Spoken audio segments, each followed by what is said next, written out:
Assalamualaikum warahmatullahi wabarakatuh. Alhamdulillah, alhamdulillahi rabbil alamin. Assalatu wassalamu ala asyrafil anbiya'i wal mursalin wa ala alihi wa sahbihi ajma'in. Amma ba'du. Puji dan syukur saya kepada Allah Subhanahu wa taala kerana telah memberikan rezeki yang secukupnya kepada saya, terutama sekali rezeki kesihatan, sehingga mampunya saya untuk kali ini mengolah video tentang mata kuliah yang telah diberikan kepada saya di mata kuliah Ekonomi Islam.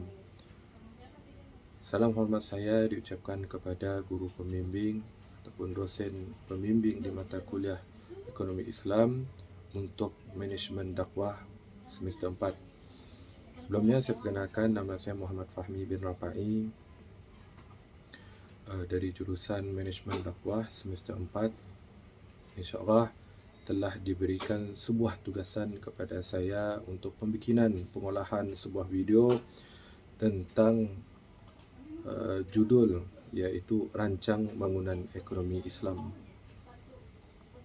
Langsung saja kita masuk tentang poin-poin yang akan dibahaskan di dalam video ini.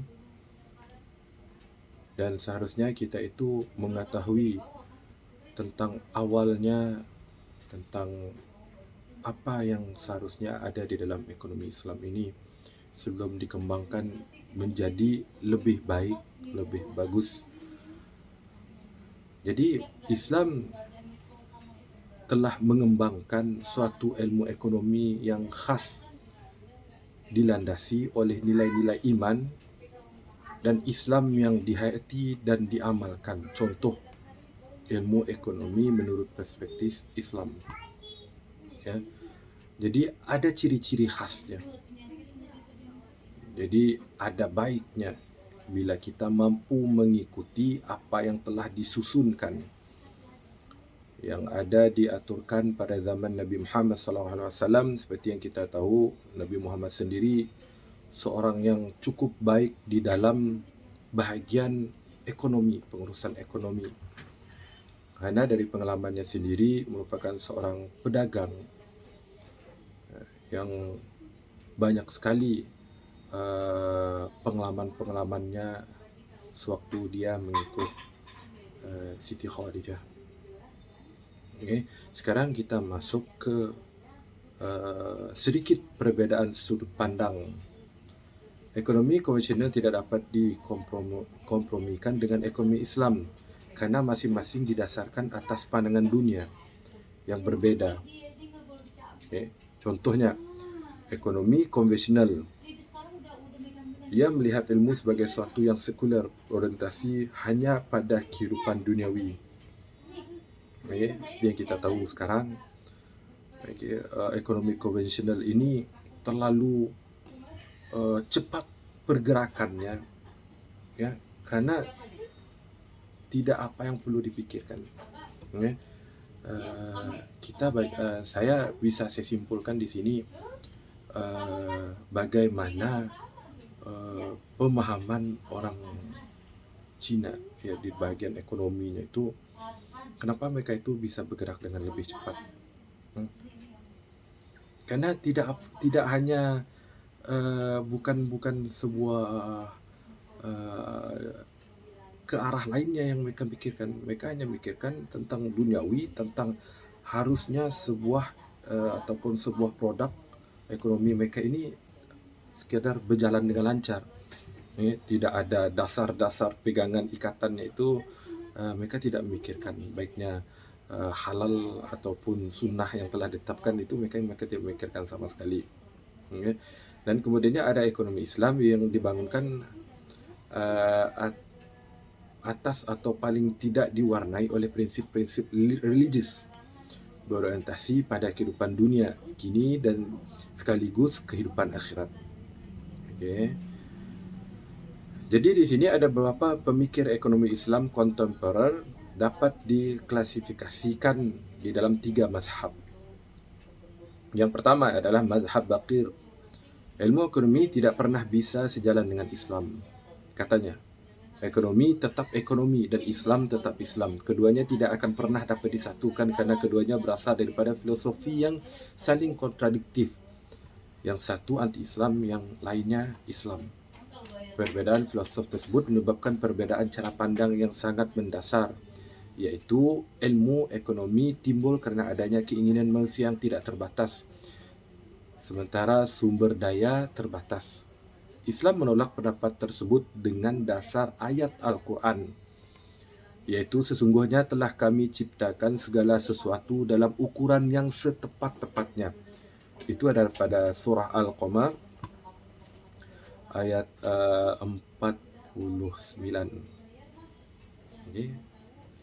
Jadi maksud daripada ayat ini, ya, kita harus menepati tentang apa yang telah ditetapkan, ya, enggak ada boleh, kalau enggak ada kurangnya, ya. Kalau lebih, ya, kalau disimpulkan kalau lebih di sini itu maksudnya bersedekah. Ya, pendapat bahawa keinginan manusia tidak terbatas juga ditolak. Contoh, manusia akan berhenti minum jika dahaganya sudah terpuaskan. Ya, ini adalah antara pemahaman-pemahaman filosof-filosof. Ya, saya ambil yang lain lagi tentang mazhab mainstream. Mazhab mainstream ini berbeda dengan mazhab Baqir. Bahkan setuju bahawa masalah ekonomi muncul kerana sumber daya yang terbatas yang dihadapkan pada keinginan manusia yang terbatas. Ada dalilnya, yaitu pada surah Al-Baqarah ayat 155. Dan sesungguhnya akan kami uji dengan sedikit ketakutan, kelaparan, kekurangan harta, jiwa dan buah-buahan, dan berikanlah berita gembira bagi orang-orang yang sabar. Sungguhnya di ayat ini, ya, kita bisa lihat, ya, ada hadis yang mendukung. Manusia tidak akan pernah puas bila diberikan emas 1 lembah. Ia akan meminta emas 2 lembah. Bila diberikan 2 lembah, ia akan meminta 3 lembah, dan seterusnya sampai ke masuk kubur. Kemudiannya ada perbedaan dengan konvensional di sini. Terletak dalam menyelesaikan masalah tersebut 5 sumber daya yang terbatas dengan keinginan manusia yang tidak terbatas diselesaikan dengan penetap prioritas. Di sini ada menerangkan dalam ekonomi Islam, perilaku manusia dalam setiap aspek kehidupan termasuk ekonomi selalu dipandu oleh Allah Subhanahu Wa Taala dalam Al-Quran dan juga Sunnah. Jadi mazhab ini berpendapat bahawa mengambil hal-hal yang baik dan bermanfaat dihasilkan oleh bangsa dan budaya non-Islam sama sekali tidak diharamkan. Kemudiannya ada mazhab yang seterusnya, yaitu mazhab alternatif. Mazhab ini mengkritik kedua mazhab sebelumnya. Baqir dikritik karena berusaha menemukan sesuatu yang baru, tapi telah ditemukan oleh orang lain yang menghancurkan teori lama dan membangunkan teori baru. Kemudian mazhab mainstream dikritik sebagai jiblakan daripada ekonomi neoklasik dengan menghilangkan variabel riba dan masukkan variabel zakat. Dan kemudian mazhab ini berpendapat bahawa analisis kritis bukan saja dilakukan terhadap sosialisme dan kapitalisme, tetapi juga terhadap ekonomi Islam itu sendiri. Penganut mazhab ini yakin bahawa Islam pasti benar, tetapi ekonomi Islam belum tentu benar kerana ekonomi Islam adalah hasil tafsiran manusia atas Al-Quran dan juga Sunnah, sehingga nilai kebenarannya tidak mutlak. Jadi ini antara mazhab-mazhab yang ada sekarang. Dahulu, pertengahan, dan sekarangnya. Jadi kita bisa lihat dan fikirkan, ya, pasti ada di kiri dan kanan kita memilih ekonomi yang tersebar sekarang, ke arah mazhabnya yang mana. Jadi di dalam ekonomi Islam ada prinsip-prinsip umum yang harus kita pegangkan, berlandaskan tuntutan agama Islam itu sendiri. Yang pertama, tauhid, merupakan inti pokok ajaran Islam yang berupa pengakuan bahawa tiada Tuhan selain Allah, satu-satunya zat yang berhak disembah. Jadi bila kita mempunyai tauhid yang cukup, ya, untuk kita berekonomi, ya, pasti kita ada rasa takut, ya, tentang sebuah kesalahan yang kita ingin lakukan. Yang keduanya adalah adl. bermakna tidak berbuat zalim kepada sesama manusia. Bukan berarti sama rata, sama rasa, tapi jadi adil adalah menempatkan sesuatu yang kena pada tempatnya. Okay. Jadi kita harus adil dengan semua orang. Okay. Jadi tidak ada namanya adilnya kurang di sini sedikit, lebih di sana banyak, tidak. Tapi dengan sama rata. Seterusnya adalah nubuwah, merupakan sebuah sifat yang diberikan kepada Allah kepada manusia pilihannya, karena mereka memiliki keistimewaan dan kemampuan khusus yang tidak dimiliki oleh manusia lain, ya. Antaranya nabi dan juga ya, seperti kita mengetahui wali-wali, ya. Kemudian adalah khilafah.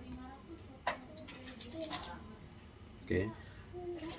Jadi khilafah di sini tidak diragukan manusia diciptakan oleh Allah untuk menjadi pemimpin dari makhluk-makhluk yang lain.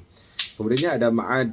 Melalui al-ma'ad ini manusia diperingatkan bahawa kehidupan di dunia ini hanya sementara dan ada kehidupan sesudah kehidupan yang lain.